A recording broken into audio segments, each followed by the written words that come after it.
भारत का संविधान लिखने का श्रेय सिर्फ डॉक्टर अंबेडकर को ही क्यों दिया जाता है? संविधान सभा में करीब 300 सदस्य थे, तो फिर अंबेडकर को ही संविधान निर्माता क्यों कहते हैं? इस वीडियो में आगे मैं आपको ऐसे 5 कारण बताऊंगा जिन्हें जानने के बाद आप ये समझ जाएंगे कि क्यों सिर्फ डॉक्टर अंबेडकर को ही संविधान निर्माता कहा जाता है। तो आइए शुरू करते हैं। पहला कारण, सबसे ज्यादा काम डॉक्टर अंबेडकर को अकेले करना पड़ा। कहने के लिए तो संविधान की ड्राफ्टिंग कमेटी में कुल 7 लोग थे, लेकिन डॉक्टर अंबेडकर को ज्यादातर समय अकेले ही काम करना पड़ा। बाबा साहेब ने लगातार 141 दिनों तक संविधान की ड्राफ्टिंग कमेटी के चेयरमैन के रूप में अकेले काम करना पड़ा, क्योंकि बाकी के 6 सदस्य अलग अलग कारणों से संविधान बनाने के काम में शामिल ही नहीं हो पाए थे।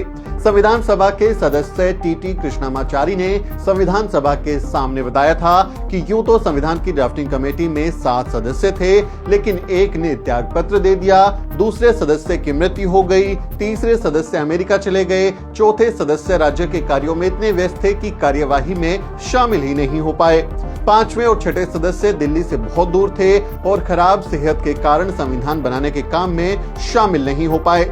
इसलिए हुआ ये कि संविधान बनाने का सारा काम अकेले डॉक्टर अंबेडकर को ही पूरा करना पड़ा। ये बयान खुद संविधान सभा के सदस्य टी कृष्णामाचारी का है। जब 26 नवंबर 1949 को संविधान बनकर तैयार हो गया था, तब उन्होंने संविधान सभा के सामने डॉक्टर अंबेडकर की भूमिका को रेखांकित करते हुए ये बयान दिया था। इसी से आप अंदाजा लगा सकते हैं कि क्यों डॉक्टर अंबेडकर को ही संविधान निर्माता कहा जाता है। सेहत तो वैसे डॉक्टर अंबेडकर की भी बहुत खराब थी, लेकिन उन्होंने खराब सेहत के बावजूद अकेले ही सबसे ज्यादा काम किया और भारत को एक मुकम्मल संविधान बनाकर दिया।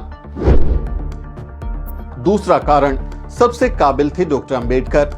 आजादी के बाद भारत का संविधान लिखने के लिए किसी ऐसे आदमी की तलाश थी जो दुनिया भर के संविधानों का अध्ययन कर सके, कानूनी पेचीदगियों को समझ सके, कानूनों की व्याख्या कर सके और भारतीय समाज के लिहाज से एक मुकम्मल दस्तावेज तैयार कर सके।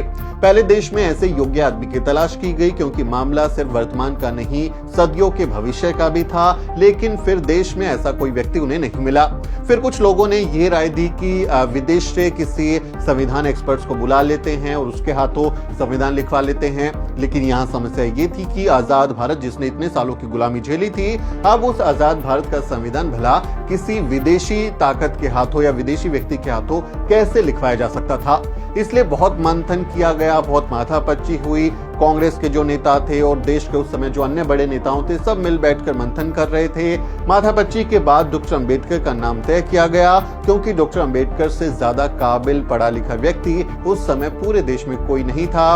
उन्होंने बॉम्बे काउंसिल के सदस्य के तौर पर, लेबर मिनिस्टर के तौर पर अपने कानूनी ज्ञान को पहले ही दुनिया के सामने रख दिया था। इससे भी उनकी भूमिका काफी मजबूत हो गई थी।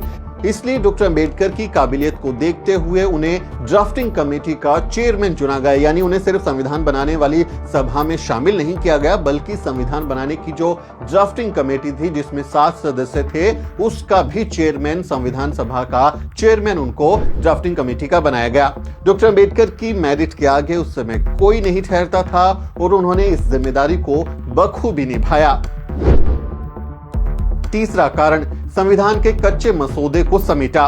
संविधान सभा के संवैधानिक सलाहकार सर BN राव ने ड्राफ्टिंग कमेटी के सामने संविधान का कच्चा मसौदा पेश किया था, जो दुनिया भर के संविधानों पर आधारित था। अक्सर मनुवादी BN राव साहब का नाम लेकर कहते हैं कि उन्होंने तो कच्चा मसौदा दे दिया था और बाद में सिर्फ एक कट पेस्ट और काट छाट करके डॉक्टर अंबेडकर ने भारत का संविधान बना दिया।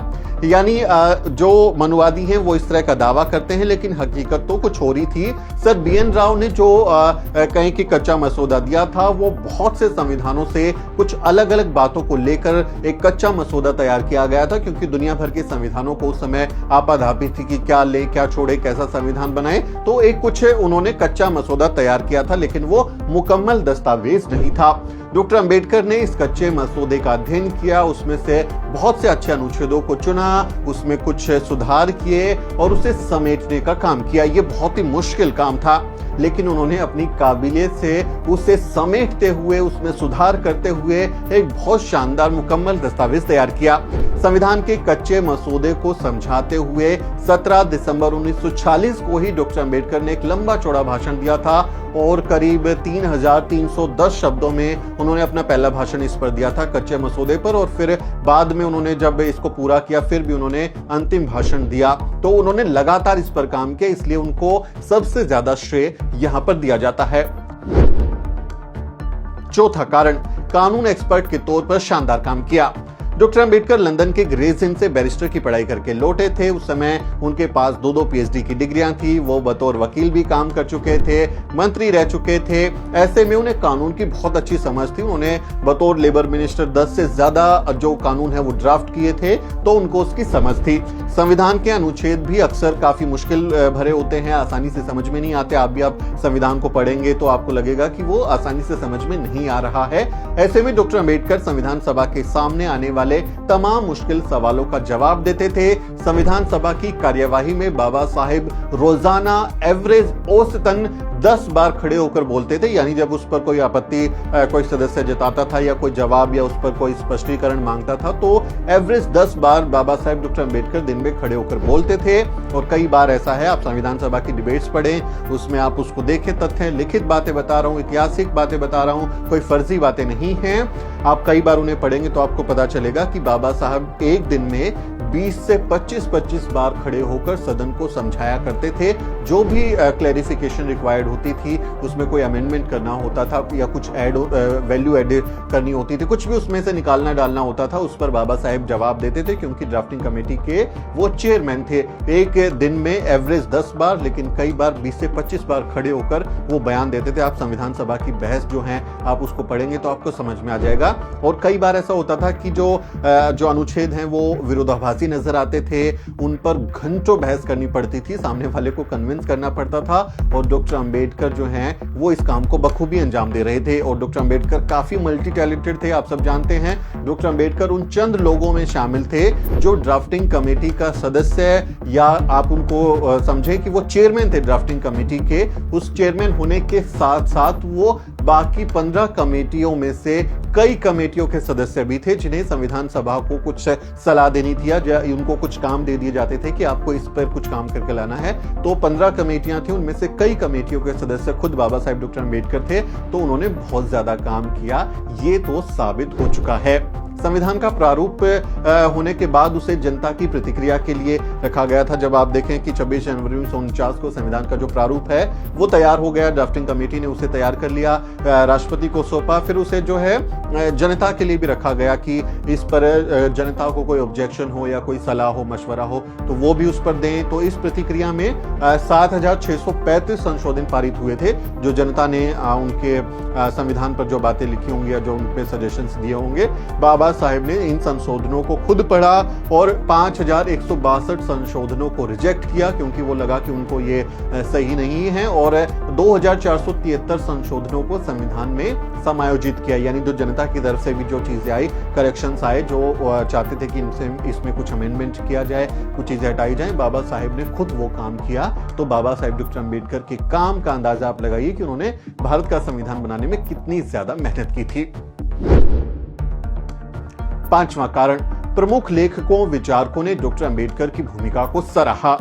संविधान बनाने में बाबा साहेब डॉक्टर अंबेडकर की भूमिका की तारीफ सिर्फ मैं अकेले नहीं कर रहा, बल्कि भारत के बहुत बड़े बड़े, दुनिया के भी बहुत बड़े बड़े लेखकों विचारकों ने बाबा साहेब डॉक्टर अंबेडकर की भूमिका को बेहद अच्छे शब्दों में सराहा है। उनकी भूमिका के बारे में कई लेखकों ने लिखा है। भारत के पहले प्रधानमंत्री जवाहरलाल नेहरू की आत्मकथा लिखने वाले माइकल ब्रेचर ने अपनी किताब नेहरू ए पॉलिटिकल बायोग्राफी में माइकल ब्रेचर जो है वो लिखते हैं कि अंबेडकर को भारतीय संविधान सभा का संविधान का वास्तुकार माना और वो उनकी भूमिका को संविधान के निर्माण में फील्ड जनरल के रूप में रेखांकित करते हैं कि वो असली वास्तुकार थे भारतीय संविधान के और उनका काम फील्ड जनरल के तौर पे था। यानी आप देखें कि सेना में जो फील्ड जनरल होता है उसकी भूमिका निर्देश देने में, कमांड देने में, क्या रणनीति होगी वो बनाने की होती है। तो सबसे ज्यादा मजबूत भूमिका में थे। डॉक्टर अंबेडकर की जीवनी लिखने वाले क्रिस्तोफ जेफरलो ने भी अपनी किताब में लिखा है, वो लिखते हैं कि हमें ड्राफ्टिंग कमेटी की भूमिका का भी एक बार फिर से आकलन करना चाहिए।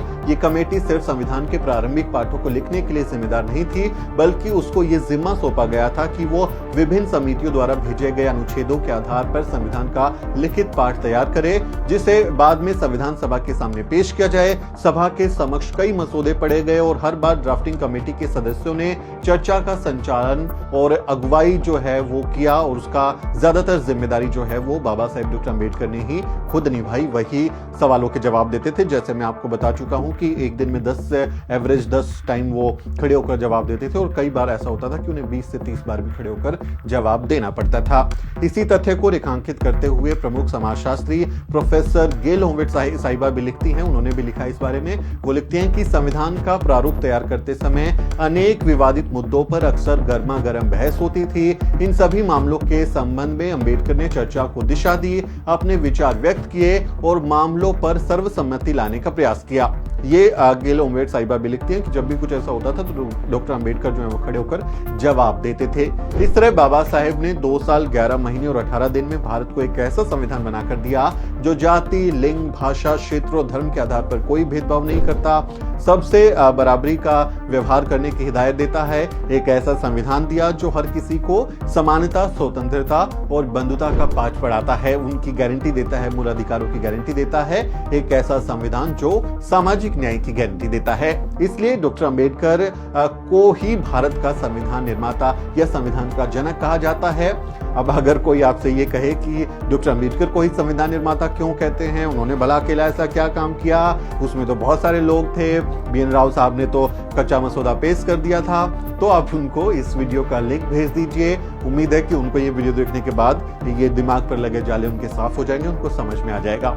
और आप जाते जाते हमारे चैनल को सब्सक्राइब करें, फेसबुक पेज को लाइक करें, ट्विटर पर फॉलो करें। आपसे अपील है कि हमारी ताकत बढ़ाएं, क्योंकि आप हमें जब सपोर्ट करते हैं तो हमें और ज्यादा अच्छा काम करने की प्रेरणा मिलती है। आप हमारे चैनल को अन्य साथियों को भी कहें कि वो सब्सक्राइब करें। मेरा नाम सुमित चौहान है और इस वीडियो स्टोरी में मेरी मदद कर रहे हैं मेरे सहयोगी मोहित और रजरा।